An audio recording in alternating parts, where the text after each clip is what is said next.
I think most of us, when we feel this discomfort, that's happening to us, right? But it's not, it's happening for us. Mastering these internal triggers, figuring out why you feel this way, right?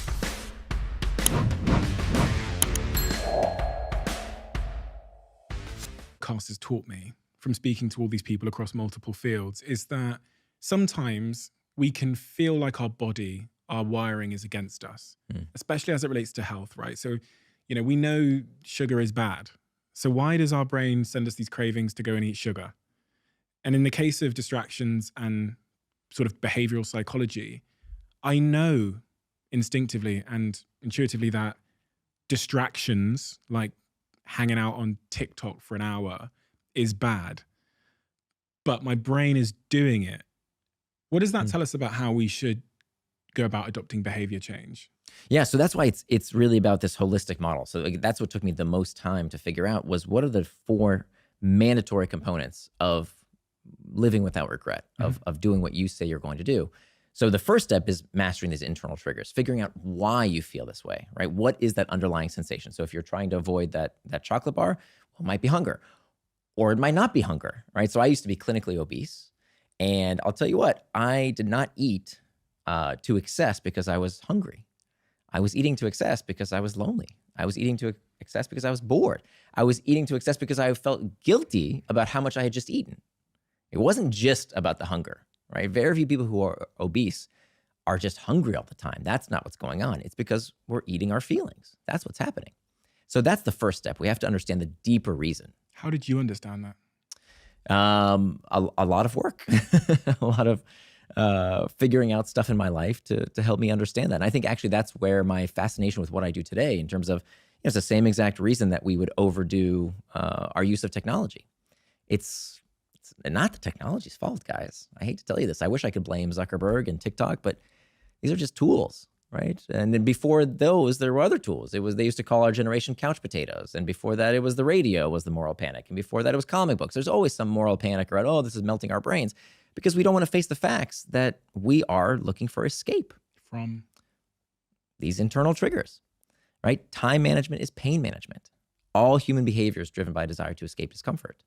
So when you realize that, you know what, I was just unable to deal with these sensations in a healthful way that moved me towards traction. I was trying to escape them with distraction.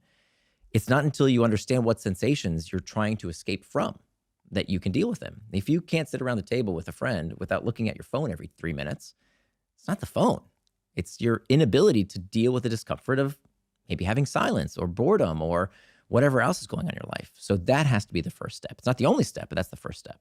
I'm really interested in how you figured out the thing you were trying to escape from, because I think that's the starting point, which is a very difficult starting point for most people. They can see the sort of compulsive behavior that's maybe making them live outside of their values or causing them to excessively eat or excessively watch porn or whatever it might be.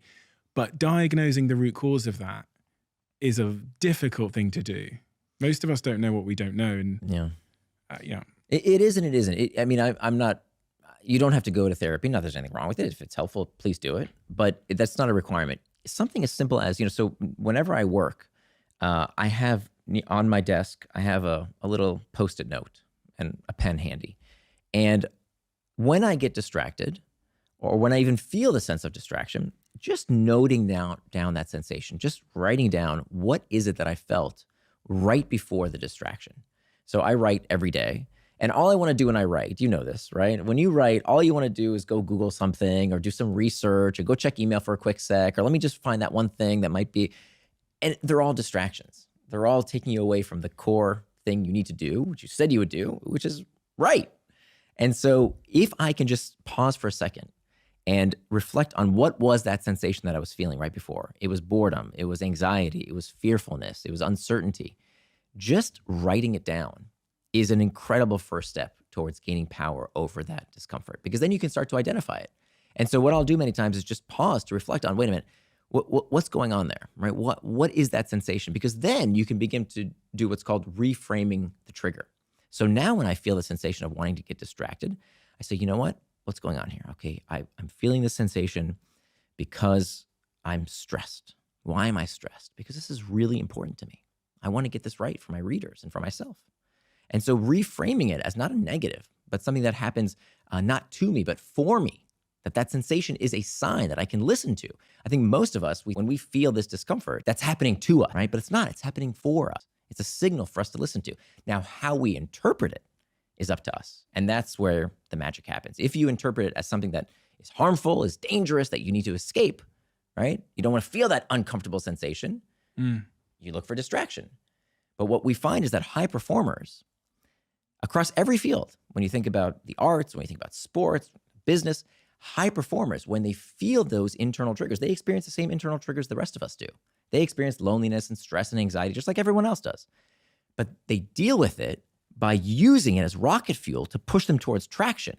Whereas distractible people, as soon as they feel that discomfort, they try and escape it with distraction. That's the big difference.